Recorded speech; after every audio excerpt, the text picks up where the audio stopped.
नमस्कार मित्रांनो, मी राहुल पाटील, संचालक निर्माण अकादमी अमरावती महाराष्ट्र.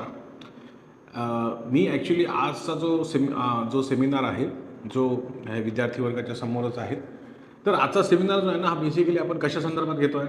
तर आजचा सेमिनार हा आपण बेसिकली की UPSC सिव्हिल सर्व्हिसची प्रिपरेशन जी मुलांच्याकडनं जी केल्या जात असते. तर ॲक्च्युली UPSC सिव्हिल सर्व्हिसच्या प्रिपरेशनमध्ये मुलांकडनं नेमक्या कोणत्या चुका होऊन राहिल्या आहेत. आता मागच्या 25 मेला जे काही एक्झाम झाली, तर 25 मेच्या एक्झाममध्ये मी एक बघितलं. 25 मेची परीक्षा जी झाली, तर त्याच्यामध्ये तो 25 मेची एक्झाम झाल्यावर खूप मोठा केओस पसरला, खूप गोंधळ पसरला की UPSCच्या डिमांड्स काय आहेत, UPSCने कसं विचारायला पाहिजे, फलाना ढिमकाना, की UPSCने अकॉर्डिंगली जे की त्यांच्या एक्सपेक्टेशन आहे ते समजायला खूप कठीण होते आहे. आमची प्रिपरेशन वेगळ्या डिरेक्शननी, UPSCने विचारलं वेगळ्या डिरेक्शननी.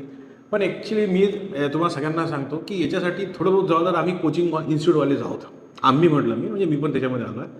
आम्ही कोचिंग इन्स्टिट्यूटवाले जबाबदार. म्हणजे कसं आहे हे बघा, कसा असतो सीन, कसा असतो की UPSCची डिमांड काय आहे आणि UPSCच्या डिमांडच्या नुसार ती प्रिपरेशन नेमकी कशी करावी लागते आणि त्याला लागणारा टाईम ड्युरेशन.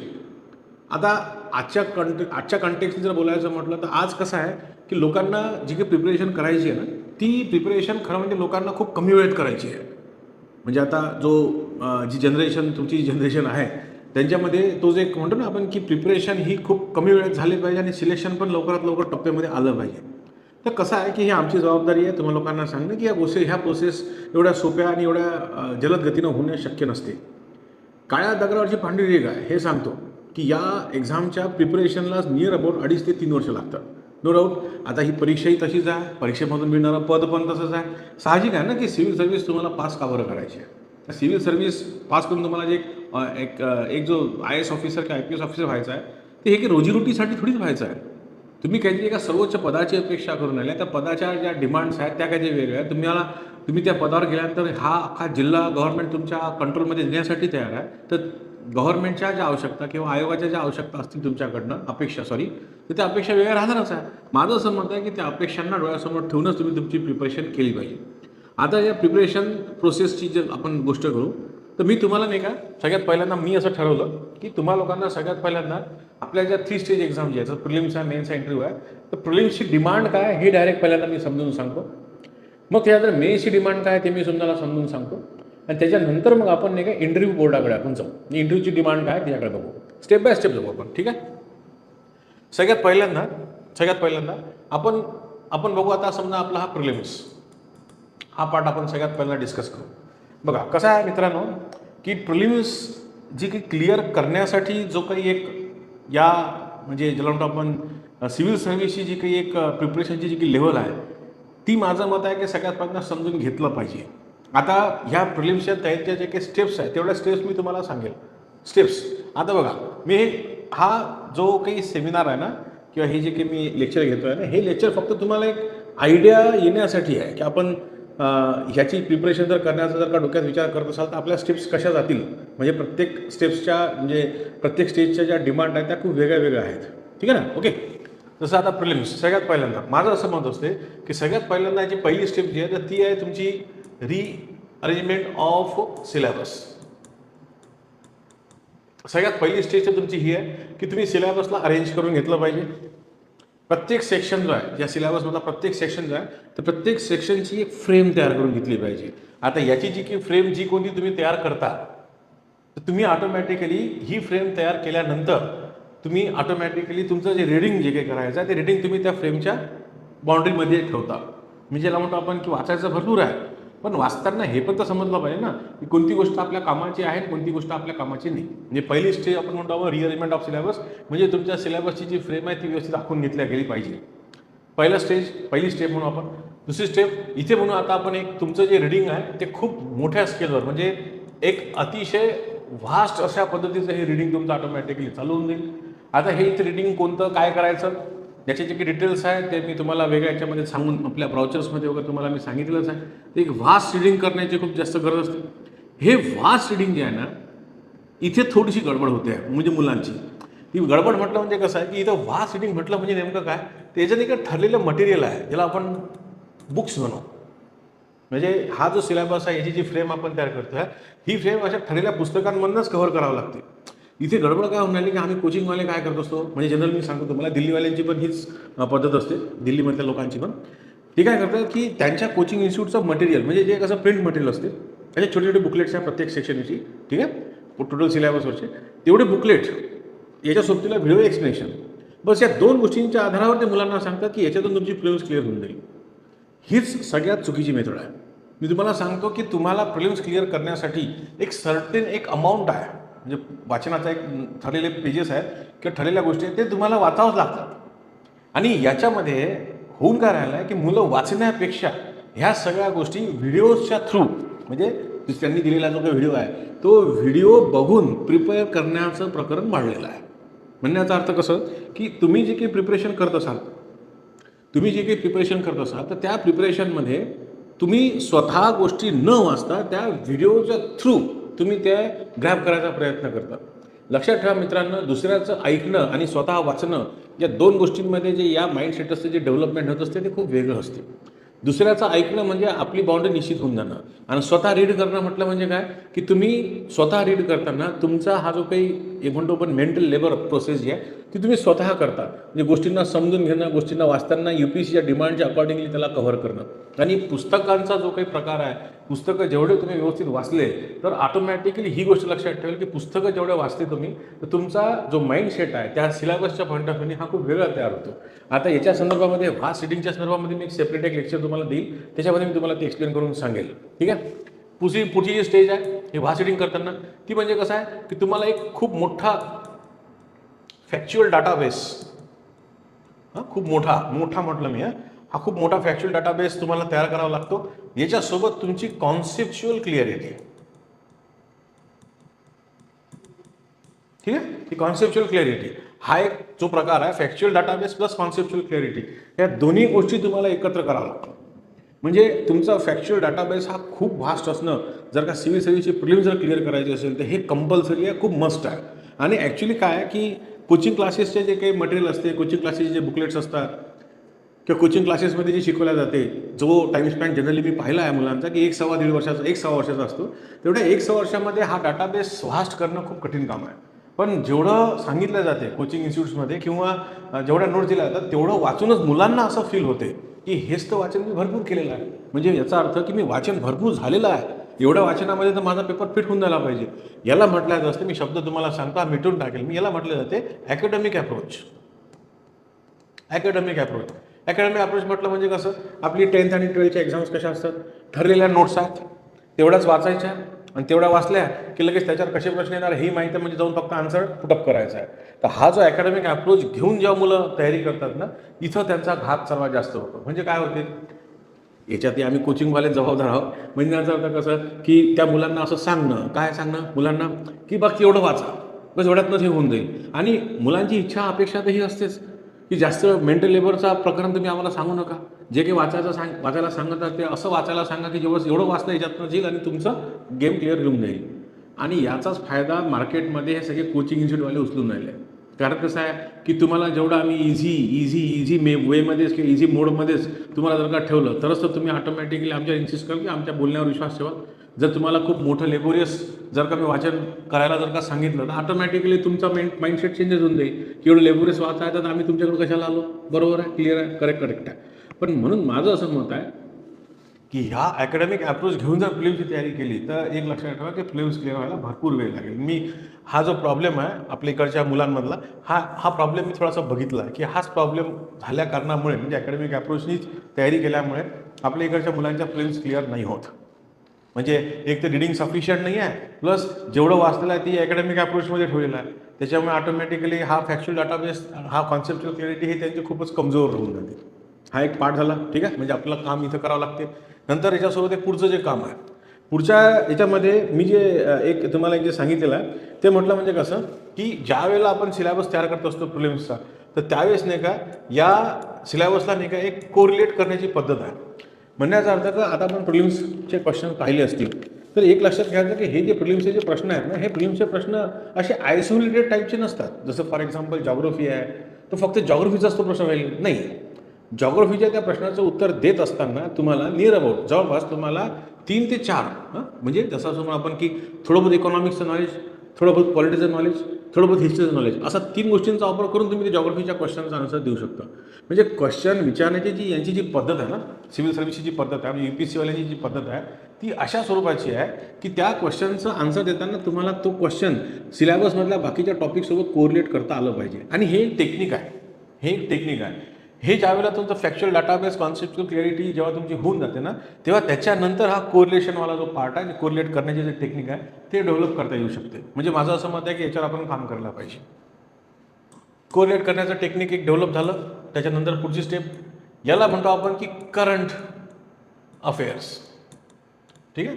आता करंट अफेअर हा जर का पार्ट म्हटलं तर तुम्हालाही माहिती आहे की सिव्हिल सर्व्हिसच्या प्रिलिम्समध्ये जर आपण बघितलं तर नियर अबाउट असं मी म्हणेल की 40 to 45% क्वेश्चन जे आहेत हे क्लिअरली करंट अफेअर्सचे कनेक्टेड असतात. म्हणण्याचा अर्थ कसं, करंट अफेअर्सच्या क्वेश्चनची संख्या नसते 40, पण करंट अफेअर्सचा जो काही रेफरन्स आहे तो रेफरन्स तुम्हाला मी सरळ सरळ सांगतो. बघा इथे जसं जॉग्रफी, ठीक आहे, प्लस इकॉनॉमिक्स प्लस पॉलिटी. आता ह्या 3 सेक्शनच्या सोबत जर का करंट अफेअर्सला जर का मी जोडतो आहे, म्हणजे त्या टॉपिक्सला जर का मी जोडतो आहे, इथं रिअरेंजमेंट ऑफ सिलेबस जेव्हा करतो ना आपण, या फ्रेममुळे आपल्याला हे लक्षात येऊन जाते की माझा जो काही करंट अफेअरमधला जो टॉपिक आहे तो माझ्या या फ्रेममध्ये कुठे फिट होऊन आला. म्हणजे तुम्ही जे काही वाचन करता करंट अफेअर्सचं ते या अँगलनं करावं लागते. आणि हे टेक्निक आहे, हे टेक्निक एकदा तुमचं डेव्हलप झालं की न्यूजपेपर्सचा वापर कसा करावा लागत असतो हे तुम्हाला लक्षात येऊन जाते. म्हणजे ही एक लूपहोल मुलांमध्ये आहे. एक पुढे सरकू आपण. आता जर पुढच्या याच्यामध्ये जर मी आलो इथे, आता याच्यात की करंट अफेअर्सच्या तयारीच्या नंतर इथे आता बघा, म्हणजे करंट अफेअर्स तुम्ही जे काही वाचता ते तर तुम्ही बघा की तुमचा factual database, conceptual clarity plus हे करंट अफेअर. आता तुमचा जो एवढा मोठा डाटा आहे की ऑटोमॅटिकली याला मेमोराईज कसं करणं, म्हणजे याला लक्षात कसं ठेवायचं. कसं आहे, एक प्रकारे असं तुम्ही समजून घ्या की सिव्हिल सर्व्हिसची प्रिलिम्स म्हणजे हा एवढा मोठा जो डाटा आहे हा बिलकुल ऑब्जेक्टिव्ह पद्धतीने तुम्हाला डोक्यामध्ये ठेवायचा आहे. आता मी छोट्या एक्झाम्पलनी सांगेन तुम्हाला की एक प्रकारे की ही एक परीक्षा आहे, ती परीक्षेचं एक ठिकाण असं या दूरपर्यंत आहे आणि त्या परीक्षेच्या ठिकाणापर्यंत तुम्हाला एक चादर दिली आहे, एक चादर आहे आणि समोर रेती पडलेली आहे. तुम्हाला असं सांगितलं आहे का की ही सगळी रेती या चादरीमध्ये भरा आणि ह्या चादरीचं गाठोडं करून त्या एक्झाम सेंटरपर्यंत आणा. पण या चादरीला भरपूर छिद्र आहेत. म्हणण्याचा अर्थ कसं, जशी तुम्ही रेती या चादरीमध्ये भरली तर चादरीमध्ये ते भरल्याबरोबर ती रेती ऑटोमॅटिकली त्या छिद्रांमधून गळण्याची प्रक्रिया सुरू झाली. आता या चादरीमधून, फाटलेल्या चादरीमधून ती रेती पूर्ण गळून जाण्याच्या आधी तुम्ही किती लवकरात लवकर त्या परीक्षेच्या त्या ठिकाणापर्यंत तुम्ही ती रेती पोहोचवता, हे सगळ्यात मोठी कठीण गोष्ट आहे. म्हणण्याचा अर्थ की एवढा सगळा जो काही डाटा आहे हा तुम्हाला त्या 2 तासाकरता लक्षामध्ये ठेवणं, ह्याच्यासाठीच म्हणतो आपण की थोडं बहुत मेमोरायझेशनची प्रोसेस आहे. आता ही मेमोरायझेशनची प्रोसेस कशी आहे ते आपण मी तुम्हाला क्लासमध्ये सांगितलेलीच आहे. तर त्या प्रोसेसनी जर का गेलं त्याच्यातला बराचसा प्रॉब्लेम तुमचा सॉल्व्ह होतो. म्हणजे सगळ्यात पहिल्यांदा मी काय सांगतोय लक्षात आलं तुम्हाला, मी तुम्हाला सांगतोय की प्रिलिम्स जर का क्लिअर करायची असेल तर तुम्हाला कोणकोणत्या गोष्टींवर मेनली काम करावं लागते. म्हणजे हा पार्ट झाला. आता याच्यानंतर पुढच्या पार्टकडे जाऊ. आता हा जो पुढचा जो पार्ट आहे आपला, हा पुढचा पार्ट आपण जाऊ मेन्सकडे. म्हणजे तुम्हाला कसं आहे की त्या मेन्सचा जो काही पार्ट आहे त्या मेन्सच्या पार्टला जर आपण म्हणतो आपण क्लिअर करायचं असेल तर तुम्हाला काय करावं लागेल, म्हणजे मेन्स कशी क्लिअर होते हे मी तुम्हाला सांगतो. आता बघा, मेन्स जर आपण म्हटलं की आपल्याला जर का मेन्स क्लिअर करायची आहे तर या मेन्स क्लिअर करण्याच्यासाठी एक पुन्हा आपण प्रोसेसमध्ये जाऊ. जसं आता इथे मी हे मेन्स लिहिली, या मेन्स क्लिअर करण्याच्या हे स्टेप्स आहेत. सगळ्यात पहिला मेन्सची तयारी जर म्हणतो आपण तर सगळ्यात पहिल्यांदा काय, हे बघा लक्षात ठेवा, सगळ्यात पहिल्यांदा हा तुमचा फॅक्च्युअल डाटा. ठीक आहे, हा फॅक्च्युअल डाटा तुमच्याजवळ भरपूर प्रमाणामध्ये असला पाहिजे अकॉर्डिंग टू सिलेबस. लक्षात आलं ना, इथे मी शब्द लिहिला नाही पण हे लक्षात ठेवा, अकॉर्डिंग टू सिलेबस तुमचा हा जो फॅक्च्युअल डाटा आहे हा पूर्ण तुमचा असायला पाहिजे. नाही, ही पहिली स्टेप पूर्ण करून घ्यायची. दुसरी स्टेप याच्यामध्ये कॉन्सेप्च्युअल क्लिअरिटी असणं खूप महत्त्वाचं आहे. म्हणजे फॅक्च्युअल डाटाबेस जो आहे तो आपण असं म्हणू की तुमच्या कॉन्सेप्च्युअल क्लिअरिटीच्या सोबत असणं आवश्यक आहे. नंबर 2. ठीक आहे, याला पुढे सरकवतो आपण या बाणाला. पुढं काय होईल याच्यामध्ये लक्षात घ्यायचं की कॉन्सेप्च्युअल क्लिअरिटी असल्यानंतर एक पुढची जी एक प्रोसेस आहे त्या प्रोसेसला मी असं म्हणेन की ही प्रोसेस तुमची एक प्रकारे असं समजा तुम्ही की ही एक ॲनालिटिकल ॲबिलिटी आहे. म्हणजे एखाद्या गोष्टीचं जर का विश्लेषण करायचं म्हटलं आपण तर विश्लेषण करण्याची क्षमता. आता ही जी ॲनालिटिकल ॲबिलिटी जे म्हणतो आपण, ही जी ॲनालिटिकल ॲबिलिटी आता ही ॲनालिटिकल ॲबिलिटी डेव्हलप होण्यासाठी सगळ्यात पहिल्यांदा तुमचा जो काही फॅक्च्युअल डाटा जो आहे अकॉर्डिंग टू सिलेबस म्हणजे टॉपिक, तर लक्षात ठेवायचा तुमचा जो काही टॉपिक आहे तो टॉपिक तुम्ही प्रिपेअर हा मल्टी डायमेन्शन पद्धतीनं करणं आवश्यक आहे. मल्टी डायमेन्शन म्हटलं म्हणजे कसं आहे की तो जो टॉपिक आहे तो टॉपिक तयार करताना त्या टॉपिकच्या संबंधामध्ये जेवढी अँगल असतील, जेवढी त्याचे कंगोरे आहेत, ते सगळे तुम्ही स्टडी करून ठेवा. फॉर एक्झाम्पल मल्टी डायमेन्शनला एक्झाम्पल जसं फॉर एक्झाम्पल त्याचे पॉझिटिव्ह आस्पेक्ट, त्याचे निगेटिव्ह आस्पेक्ट, त्या टॉपिकच्या रिगार्डिंग कोणते चॅलेंजेस असतील तर ते चॅलेंजेस आणि याच्यासोबत वे फॉरवर्ड म्हणजेच त्याला म्हणतो आपण की ती जी समस्या असेल ती कशी सोडवल्या जाऊ शकते याच्याच रिगार्डिंग तुमच्याकडे काहीतरी एक उपाययोजना पण असायला पाहिजे की मेजर्स पण असायला पाहिजे. म्हणजे याला म्हणतो आपण हे मल्टी डायमेन्शन. म्हणजे हे मल्टी डायमेन्शन पद्धतीनं जर का टॉपिक तयार असला तर ही ॲनालिटिकल ॲबिलिटी म्हणजे 1, 2, 3 आणि 4 हे ऑटोमॅटिकली तुमच्या आन्सरमध्ये दिसण्याची प्रोसेस चालू होत असते. आता ॲनालिटिकल ॲबिलिटी जर का तुमच्यामध्ये असेल तर त्याच्यानंतरची पुढची स्टेज म्हणण्याचा अर्थ का पुढच्या स्टेजमध्ये काय होते. आता ह्याच्यात पुढची स्टेज जी आहे मी याच्या समोर करतो इथे. याच्यात पुढची स्टेजमध्ये काय होत असते, जर का तुमच्यामध्ये जर का ॲनालिटिकल ॲबिलिटी जर का असेल तर ॲनालिटिकल ॲबिलिटी असल्यानंतर इथं ऑटोमॅटिकली तुमचा जो काही व्हिजन आहे म्हणजे एखाद्या गोष्टी विचार करण्याची जी क्षमता म्हणतो आपण, एक लक्षात घ्या तुमची जी व्हिजन आहे ही पुन्हा मी इथे शब्द लिहून ठेवतो मल्टी डायमेन्शनरी व्हिजन. ठीक आहे, मल्टी डायमेन्शनरी व्हिजन. आता मल्टी डायमेन्शनरी व्हिजन म्हणजे नेमकं काय असते तर मी हे तुम्हाला एक एक्झाम्पल आहे त्या एक्झाम्पलवरून मी तुम्हाला हे सांगतो. जसं फॉर एक्झाम्पल इथे एक क्वेश्चन आला होता सिव्हिल सर्व्हिसमधला एक प्रश्न आहे तो मी घेतो. तर सिव्हिल सर्व्हिसमध्ये असं म्हटलेलं होतं की जसं की हा जो हिमालय माउंटन जो आहे ही हिमालय माउंटन रेंज जर का आपल्या भारतामध्ये नसती किंवा आपल्या भारताच्या बाउंड्रीवर नसती, हिमालय माउंटन रेंज नसती तर काय झालं असतं समजलं. आता हा जो क्वेश्चन आहे त्यांनी पुटअप केला. आता बघा हिमालय माउंटन रेंज नसती तर काय झालं असतं.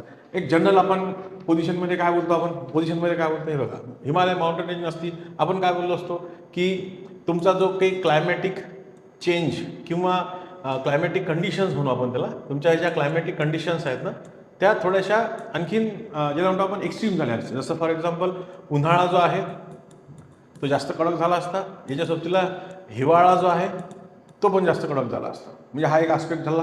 ठीक आहे, दुसरं म्हणून आपण क्लायमॅटिक चेंजच्या सोबत आपण जे हिमालय नसता ते आपण अनुभवलं असतं. उत्तर भारतामध्ये खूप कडक उन्हाळाही पडला असता आणि हिवाळ्यामध्ये खूप जास्त कडक थंडी पण पडली असती. म्हणजे ज्याच्यामध्ये म्हणतो आपण की उत्तर भारताचं टेम्परेचर मायनसमध्ये निघून गेलं असतं. ठीक आहे, हिमालय असल्यामुळे ते तर जात नाही. म्हणजे हा एक पार्ट झाला. दुसरं आपण याला असं म्हणू दुसरं म्हणजे की हिमालय जर नसता तर आपल्या पूर्ण वर्षभर वाहणाऱ्या ज्या काही नद्या आहेत, रिव्हर्स आहेत, तर त्या रिव्हर ह्या वर्षभर वाहल्या नसत्या. रिझन काय त्यामागचं, कारण ग्लेशियर फॉर्मेशन. म्हणण्याचा अर्थ काय की जर का हिमनद्या नसत्या, ग्लेशियर म्हणजे हिमनदी, जर का हिमनदी नसती तर ऑटोमॅटिकली वर्षभर वाहणाऱ्या ज्या काही गंगा, यमुना, बाकीच्या ट्रिब्युटरीज वगैरे ज्या आहेत त्या वर्षभर कशा काय वाहल्या असतात. इट मीन्स की गंगा आणि यमुना सारख्या ज्या काही 12ही महिने वाहणाऱ्या ज्या नद्या आहेत त्या ऑटोमॅटिकली ग्लेशियर जर का फॉर्मच नाही होणार तर त्या रिव्हर तशा 12ही महिने वाहल्या नसत्या. बरोबर. बघा आता याला समोर जर का ह्या नद्या नसत्या तर ऑटोमॅटिक नद्या नसत्या म्हणजे हिमालयामुळे नद्या नाही, म्हणून ऑटोमॅटिकली नॉर्दर्न इंडियामधलं जे काही मैदान आहे, जो काही प्लेन रिजन जो म्हणतो आपण, उत्तर भारतातलं विशाल असं मैदान जे आहे ते मैदान तयारच नसतं झालं. मैदान जर तयार नसतं झालं तर ऑटोमॅटिकली घ्या शेती प्रभावित झाली असती. आता जर का असं म्हटलं आपण शेतीचं प्रभावित होईल म्हणजेच गहू तांदळाचं प्रोडक्शन आपल्या इंडियामध्ये घटलं असतं. सेकंड, मैदानी इलाका आणि शेतीचा इलाका म्हणजे शेतीचा एरिया हा असल्या कारणामुळे काय तर बघा त्या भागामध्ये डेन्स पॉप्युलेशन, ही डेन्स पॉप्युलेशन नसते. डेन्स पॉप्युलेशन ही बेसिकली मैदानी एरिया आणि शेती आणि 12ही महिने मिळणारं पाणी याचा एकत्र समायोजन आहे. म्हणजे याचा युनिफाईड असा कन्सिक्वेन्सेस आहे. म्हणजे हे युनिफाईड कन्सिक्वेन्सेस हे डेन्स पॉप्युलेशन हे ओनली बिकॉज ऑफ द मैदान, शेती आणि हे रिव्हर. चला ठीक आहे, डेन्स पॉप्युलेशन नसती ऑटोमॅटिकली इंडियामध्ये जे की पॉलिटिकल इम्पॅक्ट नॉर्दर्न इंडियाचा आहे. म्हणण्याचा अर्थ कसं की आपली लोकसभा आणि राज्यसभा या दोन्ही ठिकाणी जर पाहिलं आपण जर पॉलिटिकल एक सीट जर का वेटेज जर का म्हटलं आपण तर यूपी, बिहार आणि वेस्ट बेंगॉल यांचं सर्वात जास्त आहे म्हणजे भरपूर आहे. मग ऑटोमॅटिकली त्यांचं पॉलिटिकल इम्पॅक्ट आणि पॉलिटिकल वेटेज पद्धत या आपल्या पॉलिटिकल सिनारिओमध्ये जास्त दिसते. आपण आपल्या देशाचे कितीतरी प्रधानमंत्री पाहिले जे यूपीमधून आहेत. बरोबर. म्हणण्याचा अर्थ की हे पॉलिटिकल वेटेज जे आपण बघतो आहे, ठीक आहे. याच्यासोबत आपण एक गोष्ट असं म्हणू की या मैदानाच्याच बेसवर जर का आपण असं म्हटलं तर हे ॲग्रेरियन सोसायटी म्हणजे कृषी आधारित समाज बनला. आणि लक्षात ठेवायचं की हेच कारण आहे की नॉर्दर्न इंडियामध्ये अजून एक कास्ट सिस्टम जे आहे ना ती अजूनही तेवढ्याच रिजिड पद्धतीने उपस्थित आहे. आता कास्ट सिस्टम रिजिड पद्धतीने उपस्थित आहे त्याच्यामागचं कारण अग्रेरियन सोसायटी म्हणजे कृषी आधारित समाज. कृषी आधारित समाज आहे तर तो मैदानामुळे आहे. म्हणण्याचा अर्थ पहा तुम्ही आता का क्वेश्चन तर विचारला का हिमालय माउंटेन जर नसतात तर काय झालं असतं. पण आपण जेव्हा हे डिस्कशन करतो आहे तर आपण हे डिस्कशन करताना पहा आपण किती डायमेन्शन्स पाहिले, आपलं जे व्हिजन आहे ते आपण किती फैलवलं. म्हणजे बघा याच्यामध्ये आपण तुम्ही जर बघितलं तुम्ही तर बघा याच्यामध्ये आपण जॉग्राफिकल अँगल पण डिस्कस केला, प्लस पॉलिटिकल अँगल पण डिस्कस केला, प्लस इकॉनॉमिकल अँगल पण डिस्कस केला, प्लस सोशल अँगल पण डिस्कस केला. म्हणजे ऑटोमॅटिकली तुमचा जो काही विचार करण्याची जी काही वृत्ती आहे म्हणजे ही किती मल्टी डायमेन्शनल पद्धतीची आहे हे ऑटोमॅटिकली तुम्हाला इथे शो करता आलं. लक्षात आलं मी काय सांगतो आता. म्हणजे तुमच्या मेन्सच्या आन्सरमध्ये जी एक्सक्लुझिव्हिटी जी पाहिजे असते म्हणजे ते वेगळं पण जे पाहिजे आहे हे वेगळं पण इथं ऑटोमॅटिकली तयार होऊन जाते. पण याच्यासाठी ही जी व्हिजन आहे ही जी तुमची व्हिजन आहे ही मल्टी डायमेन्शनल व्हिजन बनणं खूप महत्त्वाचं आहे. म्हणजे ही प्रोसेस जी आहे मल्टी डायमेन्शनल व्हिजन बनण्याची प्रोसेस ही इकडनं इकडे येऊन राहिली आहे. बरोबर. आता बघा हे जर झालेलं असलं म्हणजे ही प्रोसेस जर का झालेली आहे ती एक गोष्ट सुरू होऊन जाते. ती म्हणजे कोणती लक्षात ठेवायचं की तुमचं जे काही आन्सर जे आहे तुमचं जे आन्सर आहे हे आन्सरने का मी एक दोन शब्द सांगतो तुम्हाला. एक सांगतो इंजिनियस, दुसरं सांगतो तुम्हाला ब्रेन चाइल्ड. आता इंजिनियर्स आणि ब्रेन चाइल्ड हा प्रकार काय हे बघा. इंजिनियर्स आणि ब्रेन चाइल्डचा अर्थ असा म्हणू आपण की इंजिनियर्स म्हटलं म्हणजे कसं की तुमचं जे आन्सर आहे ना ते ओरिजिनल फॉर्ममध्ये येते, एकदम ओरिजिनल म्हणण्याचा अर्थ कसा की तुम्ही ज्या काही गोष्टी डिस्कस केलेल्या आहेत तुम्ही जे काही लिहिलेलं आहे ते ओरिजिनल फॉर्ममध्ये दिसते. म्हणजे तुम्ही कुठनं दुसरीकडनं कॉपी केलं आहे आणि ते पेस्ट करून आले हा प्रकार त्याच्यामध्ये दिसत नाही. ब्रेन चाइल्डचा अर्थही तोच. इट मीन्स तर तुमचे जे काही विचार आहे तुमचे जे काही थॉट्स आहेत ते लक्षात ठेवा. तुमचे जे काही थॉट्स आहे हे अशा पद्धतीनं तिथं ऑटोमॅटिकली येतात.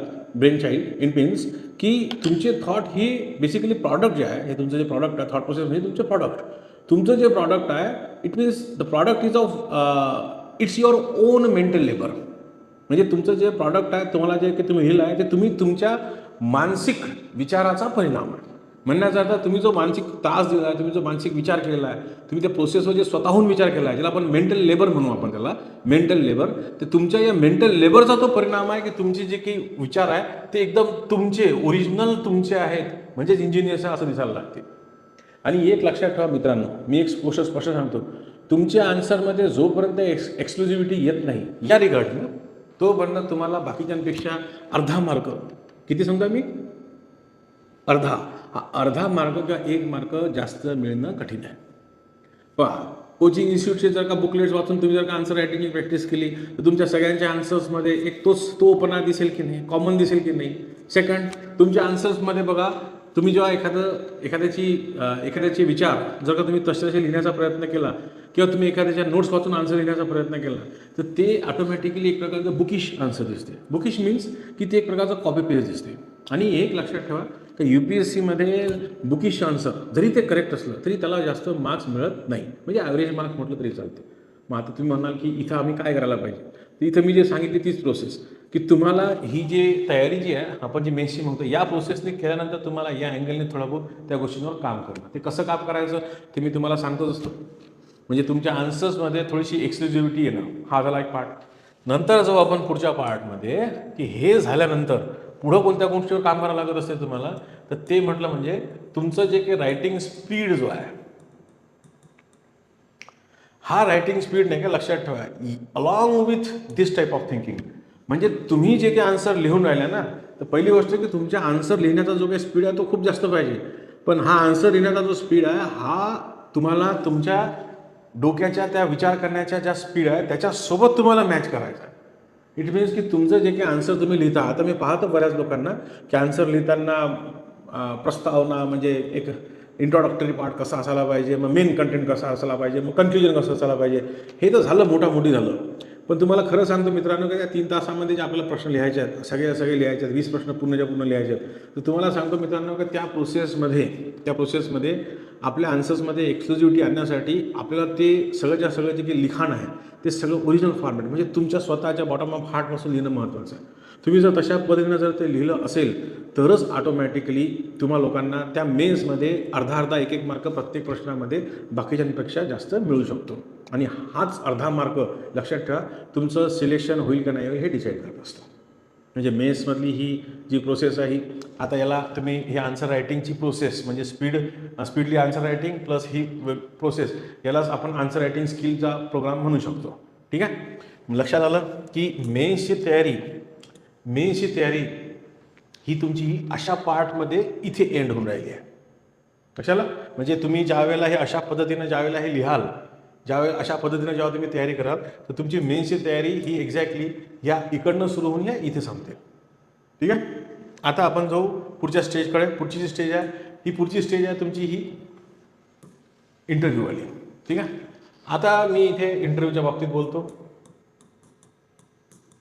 आता इंटरव्ह्यूसाठी आता इथे पुन्हा आपण इंटरव्ह्यूचा जो काही मेन फॉर्म आहे म्हणजे तुमचा इंटरव्ह्यू कशा भरोशा तुम्ही क्लिअर करणार ते इथं येईल इथं. पण हे इथं पोहोचण्यासाठी आपला प्रोसेस ही इकडनं बघायची आहे. आता पहिली प्रोसेस सगळ्यात पहिल्यांदा पुन्हा तेच म्हणेल मी तुमचा फॅक्च्युअल डाटा.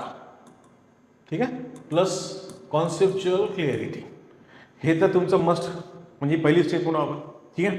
आता तुम्ही म्हणाल की सर याची गरज कशा करता. हे बघा ज्या वेळेला फॅक्च्युअल डाटा आणि कॉन्सेप्च्युअल क्लिअरिटी हे जर का तुमची चांगली असली ना तर सगळ्यात महत्त्वाचा एक गोष्ट सुरू होते. ते म्हटलं म्हणजे कोणती माहिती आहे का. ती म्हटलं म्हणजे सगळ्यात महत्त्वाची गोष्ट म्हटलं म्हणजे की तुमचं जे काही ओपिनियन आहे एखाद्या कोणत्याही इश्यूच्या बाबतीमध्ये तुमचं जे ओपिनियन आहे तर तुमचं जे ओपिनियन आहे तुमचे जे मत आहेत ना ते एकदम फर्म होऊन जातात. एकदम फर्म इन द सेन्स की तुम्ही ज्या ओपिनियनवर येऊन पोहोचलेले आहेत तर त्या ओपिनियनवर येण्यामागचं कारण तुमच्याजवळ असलेला फॅक्च्युअल डाटा. इट मीन्स की जर का इंटरव्ह्यू बोर्डाने हा प्रयत्न जर केला की तुम्हाला काही कन्फ्यूज करायचं आहे किंवा तुम्हाला तुमचे जे स्टेटमेंट आहेत ते तुमच्या विरुद्ध उभे करायचे आहेत म्हणजे आपण कॉन्ट्राडिक्टरी सिस्टम म्हणतो आपण त्याच्यात. आता याच्यात हे प्रकरण म्हणजे कसं फॉर एक्झाम्पल सांगतो मी तुम्हाला. जसं की तुम्हाला जर का असं म्हटलं की तुम्हाला काय वाटते तुम्ही या सिस्टममध्ये येण्यासाठी एंट्रन्स एक्झाम दिली क्लिअर करण्याचा प्रयत्न आहे तुम्ही येणार आहात. चला ठीक आहे ॲक्सेप्टेड. तुम्हाला काय वाटते की हे जे सिस्टम आहे जे गव्हर्नमेंट आहे त्याच्यामध्ये भ्रष्टाचार होत असतो का. आता तुम्हाला ही गुगली फेकलेली आहे. आता होतो नाही होतो तो नंतर तो विषय बाजूला ठेव. तुम्ही जर का असं म्हटलं की ठीक आहे सर येस सर होतो तुम्ही तो हो म्हणणार किंवा नाही म्हणणार. आता तुम्ही म्हटलं की होतो येस ठीक आहे होतो. मग इथं पुन्हा प्रश्न तोच की तुम्ही जर का जे सिस्टम ऑलरेडी करप्ट आहे तर मग तुम्ही त्याचा पार्ट बनण्याची इच्छा का बरं ठेवता. म्हणण्याचा अर्थ की तुम्ही जर का म्हटलं असेल की मला या सिस्टममध्ये याच्याकरता यायचं आहे मला काहीतरी गोष्टी सुधारायच्या आहेत किंवा मला सुधारण्यापेक्षा मला काही लोकांसाठी करायचं आहे मला समाजासाठी करायचं आहे हे जर तुम्ही बोलले असाल आणि त्याच वेळेस जर का तुम्ही स्वतःच त्या सिस्टमला करप्ट म्हणत असाल तर हे किती विरोधाभासी झालं. म्हणजे करप्ट असणाऱ्या सिस्टममध्ये तुम्हाला एंट्री करून लोकांसाठी काम करायचं आहे म्हणजे किती कॉन्ट्राडिक्टरी तुम्ही स्वतःच्याबद्दलच तुमच्या स्वतःच्या ओपिनियनला एकमेकांच्या विरोधात उभं केलं.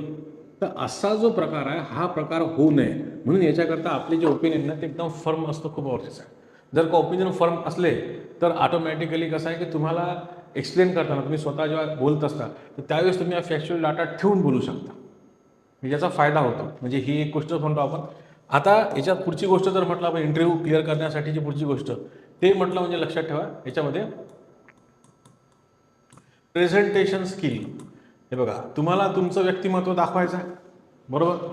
म्हणजे तुमचं व्यक्तिमत्व जर तुम्हाला दाखवायचं आहे तर तुम्ही ऑटोमॅटिकली तुमचं जे काही फेशियल गेस्चर जे काही आहे फेशियल गेस्चर हे तुम्हाला ऑटोमॅटिकली मजबूत बनवायचं आहे. बघा फेशियल गेस्चर मजबूत करणं म्हटलं म्हणजे काय. बघा जेव्हाही तुम्ही एखादी गोष्ट बोलत असाल समोरच्यासोबत कम्युनिकेट करत असाल तर लक्षात ठेवा की तुम्हाला त्या समोरच्या व्यक्तीसोबत कम्युनिकेट करताना तुम्हाला तुमचं व्यक्तिमत्व शो करायचं आहे तुम्हाला तुमचं व्यक्तिमत्व दाखवायचं आहे. कसं दाखवणार.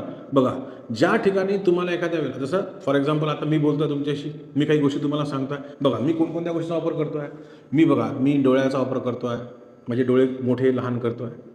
मी भुवयांचा वापर करतो आहे. मी माझ्या तोंडाचा वापर करतो आहे. मी तुमच्यासोबत हसून बोलतो आहे. म्हणण्याचा अर्थ की आपण ज्या वेळेला आपल्या फेशियल गेस्चरचा वापर करून समोरच्याला एखादा मेसेज देण्याचा प्रयत्न करतो तर त्याच्यामध्ये ठामपणाही असला पाहिजे. पण तुम्ही लक्षात ठेवा फेशियल गेस्चरवरून तुम्ही तुमचं स्वतःचं व्यक्तिमत्व त्याला तुम्ही दाखवून गेले. अरे हा चान्स आहे तुम्हाला. हा चान्स आहे तुम्हाला तुमचं व्यक्तिमत्व दाखवण्याचा. तर तुमचं व्यक्तिमत्व कसं घडलं आहे? माझं व्यक्तिमत्व फॅक्च्युअल डाटा प्लस कॉन्सेप्च्युअल क्लॅरिटीनं घडलेलं आहे. आणि ही कॉन्सेप्च्युअल क्लॅरिटी माझी शो करण्यासाठीच मी फेशियल गेस्चरचा वापर करतो आहे. म्हणजे एखाद्या गोष्टीबद्दल जर मी बोलतो आहे, जर का मी चांगल्या पद्धतीने बोलतो आहे, मी पॉझिटिव्हली बोलतो आहे, तर मी हसून बोलतो आहे. ज्यावेळेला मला एखादा निगेटिव्ह इम्पॅक्ट सांगायचा किंवा निगेटिव्ह गोष्ट सांगायची असेल, तर त्यावेळेला मी माझ्या फेशियल गेस्चरचा वापर करून मी त्याच्याबद्दल थोडंसं दुःख व्यक्त करतो आहे. म्हणजे इतकी जी गोष्ट आहे, ही जी गोष्ट आहे, ही गोष्ट खूप साधी सोपी आहे, पण लक्षात ठेवा हे फेशियल गेस्चर त्या इंटरव्ह्यू बोर्डासमोर प्रस्तुत करण्याचं जे काही दमखम आहे, जी काही हिंमत आहे, ही हिंमत माहिती आहे कशामुळे येणार आहे? ही हिंमत फक्त एकाच गोष्टीमुळे येणार आहे. ते म्हटलं म्हणजे हे जे आहे हे इथे कनेक्ट आहे. म्हणजे कसं बघा, फॅक्च्युअल डाटा हा तुमचा चांगला आहे ना, तुमची कॉन्सेप्च्युअल क्लॅरिटी चांगली आहे ना, म्हणजेच तुमच्याकडे फॅक्च्युअल डाटा म्हणजे प्रॅक्टिकल डाटा आहे, म्हणून तर तुमची ओपिनियन फॉर्म आहे. आणि ज्या वेळेला तुमची ओपिनियन फॉर्म आहे, तुम्हाला माहिती आहे की माझं ओपिनियन करेक्ट आहे, तर ते प्रस्तुत करताना ऑटोमॅटिकली तुमच्या चेहऱ्याचे जे की फेशियल मसल्स आहे ते तसे ॲक्टिव्ह होतात. जसं मी तुमच्यासमोर जर ही गोष्ट बोलत असेल तर ॲक्च्युली माझा त्या गोष्टीवर विश्वास आहे. मी हे अनुभवलं आहे. मी माझा जो इंटरव्ह्यू झाला होता सिव्हिल सर्व्हिसचा, त्या इंटरव्ह्यूमध्ये मी या सगळ्या गोष्टींना फेस केलं होतं. त्यावेळेस कदाचित मला या गोष्टी मलाही माहिती नव्हत्या, पण नंतरच्या जेव्हा मी एक रिव्ह्यू घेतला आमच्या अटेम्प्टचा, तेव्हा माझ्या लक्षात आलं की आपले फेशियल गेस्चर जे असतात ते इथं खूप इफेक्टिव्ह असतात. म्हणजे या ठिकाणी ते मॅटर खूप करतात. म्हणजे हे जर तुमचं नसलं तर कदाचित तुम्हाला लॉस होण्याचे चान्सेस आहेत. बरोबर. आता पहा मित्रांनो, मी तुमच्यासमोर ह्या तिन्ही स्टेजच्या डिमांड डिस्कस केल्या. बरोबर. आता माझं म्हणणं हे होतं की ह्या ज्या काही डिमांड आहे, या 3 स्टेजेसच्या ज्या काही डिमांड आहे UPSCच्या, या तिन्ही स्टेजेसच्या ज्या डिमांड आहे यांना जर आपण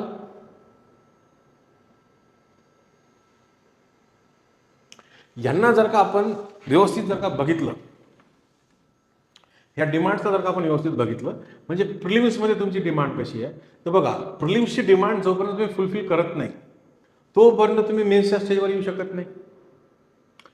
मेन्सची जी काही स्टेज आहे किंवा मेन्सच्या ज्या काही डिमांड आहे, डिमांड लक्षात आलं ना, तुमच्या आन्सरमध्ये किती एक्सक्लुझिव्हिटी येते आणि किती तुम्ही ब्रेन चाइल्ड किंवा इंजिनियर्स पद्धतीने आन्सर लिहिता. ही जी डिमांड आहे सिव्हिल सर्व्हिस UPSCची, ही डिमांड जोपर्यंत पूर्ण होत नाही तोपर्यंत तुम्ही इंटरव्ह्यूला फेस करू शकणार नाही. आणि जोपर्यंत इंटरव्ह्यूमध्ये त्यांच्या ज्या अपेक्षा आहेत, ह्या अपेक्षा जर तुम्ही पूर्ण करत नाही तर फायनल सिलेक्शन कसं काय होणार आहे? म्हणजे माझं म्हणण्याचा अर्थ हे आहे, सगळ्यांना सांगतो आहे की तुम्ही ह्याची जी प्रिपरेशन आहे ना, याच्या ह्या स्टेप्स आहेत. आता याला जर का आपण थोडंसं आत्ताच्या मार्केटच्या सोबत जर कम्पेअर केलं तर मी तुम्हाला मार्केटमधलं सांगतो. म्हणजे याच्यासाठी आम्ही कोचिंग क्लासवालेच जबाबदार आहोत. कोचिंग क्लासवालेच सर्वात जास्त दिशाभूल लोकांना करून राहिले. बघा इथे स्पष्ट सांगतो. बघा हे बघा, मी पाहिला सांगतो. वर्षभरामध्ये जवळपास 80% जो टाईम आहे, मी सगळ्याच मुलांना बघतो आहे, 80% टाईम ना सगळ्या मुलांनी काय मेन्सच्या प्रिपरेशनवर घालवतात. मेन्स काय आहे? मेन्सची प्रिपरेशन आन्सर रायटिंग प्रॅक्टिस. आणि आन्सर रायटिंग म्हटलं म्हणजे कसं, तर लक्षात ठेवा, हे जे आन्सर रायटिंग आहे, हे जे आन्सर रायटिंगची जी प्रोसेस आहे ना, हे आन्सर रायटिंगची जी प्रोसेस आहे, ही प्रोसेस याच्या आधारावर नाही होत. ही आन्सर रायटिंगची प्रोसेस होते फक्त कोचिंग क्लासने दिलेलं जे काही मटेरियल आहे तेवढ्या बेसवर आणि कोचिंग क्लासवाल्याने जे सांगितलं तेवढ्या बेसवर. म्हणजे म्हणण्याचा अर्थ की तुम्ही जे काही पुस्तकं वाचलेले असले पाहिजे, ते पुस्तकं न वाचता, म्हणजे तुमचा फॅक्च्युअल डाटाबेस खूपच असा लिमिटेड आहे, तो घेऊन तुम्ही आन्सर रायटिंगची प्रॅक्टिस करून आल्या. आणि वर्षभरातला 80% टाईम हा कम्प्लिटली याच्यातच घालवतात मुलं. मी पाहिला आहे मुलांना. पाहिला म्हणण्याचा अर्थ कसं, पहा आता जूनपासून मुलं लागले असतील आता मेन्सच्या तयारीला, म्हणजे प्रिलिम्स पास नाही झालो आहे किंवा पुढच्या वर्षी अटेम्प्ट द्यायचा तरी पण काय करतात, आम्ही कोचिंग क्लासवाले सांगतो त्यांनी मेन्सची प्रिपरेशन जूनपासून सुरू झाली. जून, जुलै, August, September, October, November, December, जानेवारी, फेब्रुवारी. इनफॅक्ट मी फेब्रुवारीपर्यंत पाहिलं मुलांना की मुलं मेन्सच्या आन्सर रायटिंगची प्रॅक्टिस AC लिहून पाहू द्या, मेन्सचे आन्सर लिहून पाहू द्या. म्हणण्याचा अर्थ पहा तुम्ही की तुमचा 80% टाईम मेन्सचा तुम्ही मेन्सवर दिला आणि मग जो उरलेला जो 20% जो आता इथे रेस्ट ऑफ 20% म्हणू आपण, हा केवळ फक्त ते प्रिलिम्सवर दिलेला आहे. हा 20% टाईम म्हणजे माहिती आहे कोणता आहे? हा चालू आहे फेब्रुवारीच्या नंतरचा, म्हणजे मार्च, एप्रिल, मे महिन्यात एक्झामच आहे. मी तुम्ही विचार करा की जो मेन एक ज्याला असं म्हणतो आपण की जी मेन एक स्क्रीनिंग टेस्ट आहे, म्हणजे ज्याला म्हणतो ना आपण की चालणी परीक्षा आहे, म्हणजे तुम्हाला ज्या एक्झामच्या थ्रू तुम्हाला त्या कॉम्पिटिशनमधून बाहेर टाकल्या जाणार आहे. मी काय बोलतो लक्षात गेलं, ज्या परीक्षेच्या द्वारे तुम्हाला त्या दौडमधून, म्हणजे त्याची रेस आहे त्याच्यामधून तुम्हाला बाजूला ठेवल्या जाणार आहे, म्हणजे प्रिलिम्स. त्याची तयारी फक्त 20%. आणि ती काहीतरी लिमिटेड, काहीतरी त्या कोचिंग क्लासेसचं जे छोटे छोटे मटेरियल आहे ते वाचून. म्हणजे प्रिलिम्सच जर पास नाही केली आहे तर हे जे तुम्ही 80% टाईम जो दिला हा काय कामाचा राहिला. म्हणून मी मुलांना नेहमी सांगतो की तुम्ही प्रिपरेशन पहिले प्रिलिम्सची करा. माझा सिक्वेन्स पहा ना तुम्ही. माझा सिक्वेन्स जर चुकीचा असेल किंवा मी इलॉजिकल बोलत असेल हे मलाही माहिती आहे की आपलं सिलेक्शन हे मेन्स आणि इंटरव्ह्यूच्या मार्क्सच्या बेसिसवरच आहे. हे मलाही माहिती आहे. हे मलाही समजते की तुमची पोस्ट तुम्ही म्हणजे पोस्ट होल्डर बनणार आहात का नाही, सिलेक्शन होणार आहे की नाही, हे सगळं मेन्स आणि इंटरव्ह्यूच्या मार्क्सवर डिपेंड आहे. अरे पण मित्रांनो, ह्या मेन्स आणि इंटरव्ह्यूसाठी जो काही फॅक्च्युअल डाटाबेस तुम्हाला पाहिजे आहे तो जर का तुमचा कमजोर राहिला तर तुम्ही प्रिलिम्सच तर फेल होणार आहे ना. मग तुमची हे जे 80% टाईम ह्या दोन गोष्टींना देऊन फायदा काय झाला. आणि हे पण तुम्हाला सांगतो की जर का एखादा मुलगा जर का प्रिलिम्स क्वालिफाय करण्याची हिंमत ठेवत असेल किंवा प्रिलिम्स क्वालिफाय होत असेल तर लक्षात ठेवा त्याचा डाटाबेस जो आहे ना तो भयंकर स्ट्रॉंग झालेला असतो. तुम्हालाही माहिती आहे प्रिलिम्स आत्ता झाली, तुम्ही पण पाहून राहिले आहे की या प्रिलिम्सने हे सगळ्यांना दाखवून दिलं की तुमचा जो काही फॅक्च्युअल डाटाबेस आहे, तुमची जी कॉन्सेप्च्युअल क्लॅरिटी जी आहे ही किती मजबूत असली पाहिजे. हे सगळ्यांनाच लक्षात आलं असेल. म्हणून तो कोचिंग क्लासवाले सगळे तोंडावर पडले. सगळ्यांना एकच रडगाणं. आणि म्हणून कोचिंग क्लासवाल्यांनी काय सुरू केलं, या UPSCला शिवाय देणं. UPSCच खराब आहे, UPSCच्या अपेक्षा काय आहे, UPSCची इच्छाच नाही आहे की मुलांनी पास झालं पाहिजे फलाना ढिमकाना. अरे UPSC त्यांच्या जागी बरोबर आहे. त्यांची डिमांड जी आहे ना ही क्लिअर कट आहे. यांची ह्या डिमांडनुसार तुम्ही त्या स्टेजेसची तयारी करा ना. मी म्हणतो की तुम्हाला जर का ॲनालिटिकल ॲबिलिटी तुमच्यामध्ये जर का डेव्हलप करायची आहे, ही ॲनालिटिकल ॲबिलिटी जर डेव्हलप करायची असेल तर तुमचा फॅक्च्युअल डाटाबेस हा मजबूत पाहिजेच. अरे म्हणून तर त्यांनी प्रिलिम्स ठेवलेली आहे ना. प्रिलिम्ससाठी जो फॅक्च्युअल डाटाबेस जो पाहिजे आहे तो त्यांचं म्हणणं आहे की ऑथेंटिक अशा पुस्तकांमधून तुम्ही तयार करा. कोणत्या तरी कोचिंग क्लासेसचे ते व्हिडिओ पाहिले आणि त्या कोचिंग क्लासेसचे छोटे बुकलेट वाचले आणि ह्या अटेम्प्टला आले. ॲक्च्युली कोचिंग क्लासेसचे व्हिडिओ पाहणं आणि ते बुकलेट्स वाचणं, थोडं बहुत ते असे झडझडे बुक्स वाचणं, म्हणजे बुक्स नाही सॉरी नोट्स वाचणं, ते जे कॅप्सूल नोट्स आहेत त्या वाचणं, म्हणजे आजकाल मुलांना वाटते की झाली प्रिपरेशन. मी तुम्हाला सांगतो हे जो केओस जो तुमच्यामध्ये आज पसरला आहे हा केओस 15 वर्षा अगोदरही असाच होता. आणि हा निश्चितपणे सांगतो 25 वर्षानंतरही असाच होता. 25 वर्षाआधी पण असाच होता. हे दरवर्षीच आहे. हे रडगाणं दरवर्षीच आहे. त्यांची जी डिमांड आहे हे क्लिअर कट आहे. जसं एक्झाम्पल करंट अफेअर. कोणीच मुलं न्यूजपेपर्समधलं करंट अफेअर तयार करत नाही. न्यूजपेपर वाचतच नाही. सगळ्यांची एकच आहे न्यूजपेपर करंट अफेअर्ससाठी व्हिडिओ किंवा करंट अफेअर्सच्या एखाद्या क्लासेसमध्ये न्यूजपेपरमधल्या काही ठराविक अशा बातम्या त्या समोर प्रस्तुत करणं. मित्रांनो कसं आहे की न्यूजपेपर्स किंवा कोणती पुस्तकं हे स्वतः वाचणं खूप मस्ट असते.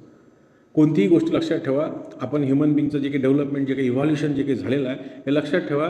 तो जो काही हुशार झाला असेल तो ऑब्झर्वेशनने झाला आहे, तो विचार करून हुशार झालेला. आणि याच्यासाठी सगळ्यात लक्षात ठेवा की तुमच्यासमोर जे पुस्तक आहे जे आपण वाचतो त्यावेळेस ॲटोमॅटिकली तुम्ही ॲक्च्युली जी तुमची एक ग्रास्पिंग पॉवर किंवा ज्याला म्हणतो एक ॲनालिटिकल ॲबिलिटी वाढवण्यासाठी जे तुमचे 2 ऑर्गन्स आहे ना ते तुम्ही कामाला लावत असता. म्हणजे कोणते, सगळ्यात पहिल्यांदा कोणतं, आय स्पॅन. तुम्ही डोळे कामाला लावता. आणि सेकंड थिंग की तुम्ही याच्या डोळ्यांच्या म्हणजे वाचण्याच्या सोबत तुम्ही तुमच्या या ब्रेनला तो एक मेसेज देत असता सहज की हे जे काही वाचतं हे तू कनेक्ट करून दाखव. इट मीन्स की तुमची जी काही ग्रास्पिंग पॉवर आहे ना ती या प्रोसेसमुळे वाढत असते. तुम्ही व्हिडिओ पाहून तुमची ग्रास्पिंग पॉवर नाही वाढवू शकत. ज्यावेळेला तुम्ही वाचता तेव्हा तुमच्या डोक्यामध्ये काही प्रश्न तयार झाले पाहिजे. त्या प्रश्नाचं उत्तर त्याच पुस्तकांमधनं मिळणार आहे. पण याच्यासाठी जर तुम्हाला तुमचा दिमाग जो वापरावा लागतो तो ते टेक्निक तुम्हाला जमलंच पाहिजे. ॲक्च्युली हे आमच्या कोचिंगवाल्यांचं काम आहे की UPSCचा सिलेबस हा तयार करताना तो कशा पद्धतीनं तयार केला पाहिजे. ना की नुसतं जॉग्रफी सांगतो, हिस्ट्री सांगतो, इकॉनॉमिक्स सांगतो. म्हणजे तुमचं नॉलेज कोचिंगवाले फक्त नॉलेज देण्यासाठी आहे का? नाही. ते कुठेतरी ह्या ज्या गोष्टी जे मी बोलतो आहे हे जी गोष्ट जर कोरिलेट करण्याची पद्धत, ठीक आहे. नंतर आपण हा जो म्हणतो ना आपण की ह्या मेमोरायझेशनची पद्धत, तर हा त्याला फॅक्च्युअल डाटा. पण नंतर जे आपण म्हणतो की ही जी ॲनालिटिकल ॲबिलिटी आणि मल्टी डायमेन्शनल विजन हे याच्या आधारावर बनणार आहे. त्याच्यासाठी हा तुमचा आधार मजबूत करून घेणं खूप महत्त्वाचं आहे. जर का प्रिलिम्ससाठी जो आवश्यक जे काही एक रीडिंग स्केल आहे, एक रीडिंग मटेरियल आहे, ते जर का तुम्ही स्वतः पुस्तकं किंवा स्वतः न्यूजपेपर जर का तुम्ही नाही वाचला तर मी गॅरंटेड सांगतो गड्या तुम्ही प्रिलिम्स नाही क्लिअर करू शकत. तुम्हाला जर का प्रिलिम्स क्लिअर करायची असेल तर तुम्हाला जे काही रीडिंग मटेरियल आपण जे मी क्लासमध्ये सांगतो ते तुम्हाला स्वतः वाचावंच लागेल. कोचिंग क्लासेसचा फायदा फक्त एवढाच घ्यायचा आहे. म्हणजे कोचिंग क्लास याच्यासाठीच लावला पाहिजे की मला जर हिस्ट्री तयार करायचं आहे तर मी हिस्ट्री UPSC सिव्हिल सर्व्हिसच्या पॉईंट ऑफ व्ह्यूनं कसं तयार करू. म्हणजे प्रिलिम्समध्ये जर का मला क्वेश्चन येत असेल तर तो ॲटिट्यूड काय, त्यांचा अप्रोच काय, म्हणजे हिस्ट्री वाचताना मी काय कोणत्या अप्रोचने वाचलं पाहिजे, जॉग्रफी तयार करायचा कोणत्या अप्रोचने केलं पाहिजे, मला इकॉनॉमिक्स तयार करायचं मी कोणत्या अप्रोचने तयार केलं पाहिजे. तर प्रत्येक सेक्शनचा वेगवेगळा ॲप्रोच आहे. हा ॲप्रोच डेव्हलप करण्याचं काम खरं म्हणजे कोचिंग इन्स्टिट्यूटनं केलं पाहिजे. पण कोचिंग इन्स्टिट्यूटवाले सिलेबस 1 वर्षाच्या आत पूर्ण करण्याच्या फंदामध्ये पडून, म्हणजे जेणेकरून कसं आहे, पुढच्या वर्षी नवीन मुलं, पुढच्या वर्षी नवीन बॅच, नवीन फीज स्ट्रक्चर, याच्या फंदामध्ये पडून हे लोक ॲक्च्युअलमध्ये काय करून राहिले की प्रिपरेशन करताना वे ऑफ थिंकिंग कसं असायला पाहिजे, तुम्ही कसा विचार केला पाहिजे, ही जी ॲबिलिटी आहे ही ती डेव्हलप करूनच देत नाही. आणि त्याच्याचमुळे काय होते की ह्या प्रिलिम्सला नेमकं टॅकल कसं करायचं हे आजकाल मुलांना नाही समजून राहिलं. आणि बिचारे ह्या प्रिलिम्सच्याबद्दल जो अभ्यास करणं, जे वे ऑफ थिंकिंग सुधारणं, वेळ किती देऊन राहिला मी तुम्हाला सांगितलं, फक्त 20%. मला तुम्ही सांगा, फेब्रुवारी, मार्च आणि एप्रिल 3 महिन्यामध्ये एवढी मोठी जी काही एक स्क्रीनिंग टेस्ट आहे, पास करणं सोपं काम आहे का? तुम्ही पेपर दिला असेल, पेपर पाहिला असेल त्यांचं जे एक्सपेक्टेशन आहे तुमच्याकडनं, किती व्हास्ट नॉलेज तुम्हाला असायला पाहिजे. एवढं कमी वाचून कसं काय आपण त्यांची जी स्क्रीन टेस्ट आहे ती आपण क्लिअर करण्याचा विचार करतो? मुळीच नाही. म्हणून मी मुलांना उलटं सांगतो. मी मुलांना हा पार्ट नाही का उलटा सांगतो. म्हणण्याचा अर्थ कसं, मी मुलांना नेहमी, आता जसं तुम्हाला मी सांगतच आलो आहे, सगळ्यात पहिल्यांदा तुम्ही 80% टाईम हा प्रिलिम्सवर द्या आणि 20% टाईम हा तुम्ही मेन्सवर द्या. म्हणण्याचा अर्थ कसं की तुम्ही जर का तुमच्या स्टार्टिंगच्या फेजमध्ये 80% टाईम पूर्ण प्रिलिम्सवर देत राहिले तर बघा, तुमचा फॅक्च्युअल डाटाबेस मजबूत होतो, याच्या सोबतीला कॉन्सेप्च्युअल क्लॅरिटी मजबूत होऊन जाते, याच्या सोबतीला आपण कोणताही सेक्शन कसा तयार केला पाहिजे याची एक वे ऑफ थिंकिंग जी आहे ती तुमची डेव्हलप होते. मग on that basis you are going for this charter. मग तुम्ही मेन्समध्ये फॅक्च्युअल डाटा तुमचा त्या सिलेबसच्या अकॉर्डिंगली ऑर्गनाईज करता, त्याचे जे काही कॉन्सेप्च्युअल क्लॅरिटी आहे ती तुम्ही इथंच क्लिअर करून घेतल्यामुळे तुमच्यामधली ॲनालिटिकल ॲबिलिटी वाढते. ही ॲनालिटिकल ॲबिलिटी वाढली की ऑटोमॅटिकली तुमचं व्हिजन जे आहे हे मल्टी डायमेन्शनरी होते, जे मी तुम्हाला याच्या संदर्भात तुम्हाला एक्सप्लेन करून सांगितलं, हिमालयाच्या संदर्भात. तर ही मल्टी डायमेन्शनरी व्हिजन तुमचं एक तुमच्यामध्ये डेव्हलप झालं की तुमच्या आन्सरमध्ये ऑटोमॅटिकली इंजिनियर्स आणि ब्रेन चाइल्ड म्हणजे ह्या दोन्ही गोष्टी ऑटोमॅटिकली इंट्रोड्यूस होऊन जातात. एकदा का ह्या गोष्टी इंट्रोड्यूस झाल्या की बस एकच काम राहते, स्पीडली रायटिंग प्रॅक्टिस. याची ही जी प्रोसेस आहे, ही प्रोसेस ही डिस्कशन थ्रूच होत असते. हे जेव्हा डिस्कशन होत असते तेव्हाच तुमचा ऑटोमॅटिकली तुम्हाला ह्या मेन्सच्या तयारीचा एक फॉर्मॅट तुमच्या लक्षात येऊ शकतो. मी वन वे थिंकिंग म्हणजे वन वे एकाच पद्धतीनं मी एकाच साईडनं बोलणं जर मी करत राहिलो तर ही जी काही ॲबिलिटी आहे ही डेव्हलप करणं थोडंसं कठीण काम आहे. बघा मित्रांनो, कसं आहे की ही अकॅडमिक एक्झाम नाही आहे, नीट CET सारखी ही एक्झाम नाही आहे की ठरलेला चॅप्टर आहे, ठरलेल्या नोट्स आहे, त्याच्यावरचे प्रश्न काय नाही तेही माहिती आहे आणि तुम्हाला जाऊन फक्त आन्सर द्यायचा आहे. नाही, ह्याची जी प्रिपरेशन आहे ही त्या अकॅडमिक ॲप्रोचपेक्षा खूप वेगळी आहे. इथे आपला मेंटल म्हणजे ज्याला म्हणतो आपण ॲनालिटिकल ॲबिलिटी, तुमचं कोरिलेट करण्याची एक ताकद, एखाद्या गोष्टीचा आन्सर करताना तुम्ही किती विजनरी, तुमची विजन असा कॅनव्हास किती मोठा करता, त्या सगळ्या गोष्टी चेक केल्या जातात. आणि माझं असं मत आहे की ह्या सगळ्या गोष्टींचा जो काही विकास आहे हा डिस्कशन थ्रूच होत असतो. म्हणून मी स्वतःसुद्धा तुमच्यासोबत नेहमी डिस्कशन करणं जास्त भर देत असतो. मला तरी असं वाटतं की याच्या थ्रू तुम्ही आपल्या गोलला अचीव नक्की करू शकता. आता तुम्हाला मी हे जे सांगितलं आहे त्याच्याकरता सांगितलं आहे की तुम्ही जो आपला जो ॲप्रोच आहे क्लासच्या डिस्कशनमधला, आपण जे शिकतो त्याच्यामधला, तो ॲप्रोच ग्रॅब करण्याचा प्रयत्न करा. नॉलेज काही नाही, नॉलेजसाठी तुम्ही माझ्याकडे आलेले आहे. तुम्ही कशासाठी आले आहे? तुम्ही हा ॲप्रोच शिकण्यासाठी आलेले आहे. नॉलेजसाठी तर मला असं वाटतं क्लासला न्यायची गरज नाही, ते तर तुम्ही पुस्तकांमधून वाचून तसंच करणार आहे. पण पुस्तकाचा वापर आपल्याला UPSCच्या डिमांडच्या पॉईंट ऑफ व्ह्यूने कसा करावा लागतो किंवा तो ॲप्रोच कसा आपण डेव्हलप केला पाहिजे हे शिकण्यासाठी तुम्ही माझ्याकडे आले. ठीक आहे? तर हे एवढं जे काही लेक्चर आहे ह्या गोष्टीला तुम्ही लक्षात ठेवा आणि याच पॉईंट ऑफ व्ह्यूनं तुम्ही प्रिपरेशनला तुम्ही म्हणजे तुमची सुरुवात करा. हे बघा, लक्षात ठेवा, 80-20, प्रिलिम्सला 80, मेन्सला 20. तुम्ही जर का प्रिलिम्स जर का 100% जर का सेव्ह करून ठेवले ना, तर मी तुम्हाला एक स्पष्ट सांगतो, mains is a piece of cake. Piece of cake आहे. तुम्ही माझ्यावर विश्वास ठेवा मित्रांनो, माझा 22 वर्षाचा अनुभव आहे. मी खूप सारे मेन्स फेल झालेलो आहे, खूप मेन्स फेल झालेलो आहे. मला आज कळत आहे की मेन्स किती सोपी होती आणि मी प्रिलिम्स कधीच फेल झालो नाही, पण मला अजूनही कळते की प्रिलिम्स किती डिफिकल्ट आहे. म्हणून मी आजही सांगतो मित्रांनो की तुमचा फॅक्च्युअल डाटाबेस चांगला मजबूत असेल तरच UPSCसुद्धा तुम्हाला मेन्ससाठी बोलवते. फॅक्च्युअल डाटाबेस कमजोर आहे ती तुम्हाला इथंच कॉम्पिटिशनच्या बाहेर टाकून देते. सरळ ॲप्रोच आहे, साधा सिंपल आहे. मी ज्या सांगितल्या गोष्टी आहेत त्या समजल्या असतील. आता हे जे लेक्चर आहे हे आपण रेकॉर्ड पण केलेलंच आहे, मी हे यूट्यूबवर पण अपलोड करणारच आहे. मला तुम्ही आता क्लासमध्ये तुम्ही नाही सांगणार की हे लेक्चर किती तुमच्या कामाचं ठरलं नाही ठरलं, पण माझं असं मत आहे की याच्याबद्दल तुमच्या जर काही कॉमेंट्सच्या थ्रू जर का मला कळू शकलं की हे कितपत तुमच्यासाठी फ्रुटफुल राहिलं तर ते मला कळू द्या. आणि असंच मी आता लेक्चरची एक सिरीज चालू करतो ज्याच्यामधून डिकोडिंग UPSC सिव्हिल सर्व्हिस आणि डिकोडिंग MPSC राज्यसेवा हे दोन्ही पार्ट आपण चालू करणार आहे, जेणेकरून तुम्हाला अशा काही गोष्टींच्या थ्रू मी तुम्हाला याची प्रिपरेशन कशी केली पाहिजे हे मी तुम्हाला अप्रोचनी हा अप्रोच कसा डेव्हलप केला पाहिजे हे मी तुम्हाला सांगत जाईल. ठीक आहे, तर आपण भेटू आता उद्या, कंटिन्यू करू. हां, बाकीचे काही जर का काही तुमचे समस्या असतील तुम्ही मला भेटू शकता. ठीक.